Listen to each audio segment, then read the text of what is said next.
Hello everyone, তোমাদের তো আমি বলেছিলাম যে আমি কোনো কিছু রান্না করার সময় বা বানানোর সময় ভিডিও করি না খুব একটা এবং দিও না, কারণ আমি মনে করি একমাত্র এই কাজটাতেই করার সময় যদি আমি ভিডিও করি তাহলে হয়তো কাজটা খুব একটা ভালো হবে না।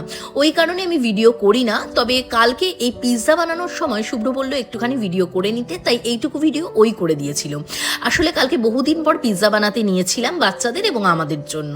আর এইরকম ঘরে পিৎজা আমি বহুবারই বানিয়েছি, তোমরা হয়তো অনেকে ছবিও দেখে থাকতে পারো, ভিডিও খুব একটা আমি দেইনি। যাই হোক, আমি কালকের পিৎজাতে যেটা করেছিলাম, ব্রেড তো আমার কিনেই আনা হয় এবং তার সাথে থাকে রেড সস এবং মায়োনিজ, এবং তারপরে আমি দিয়েছিলাম হচ্ছে শসা, টমেটো এবং গাজর, এই 3 ধরনের সবজি দিয়ে, চিজ দিয়ে, অরিগানো দিয়ে আমি বানিয়েছিলাম। তার সাথে কিছু লঙ্কাও কুচিয়ে দিয়েছিলাম। অনেক সময় আমি সয়াবিন দিয়ে থাকি, এছাড়া চিকেনও দেওয়া যেতে পারে, তবে আমি কখনোই ডিম ইউজ করি না, কারণ আমি যতটুকু জানি পিৎজাতে ডিম দেওয়া হয় না।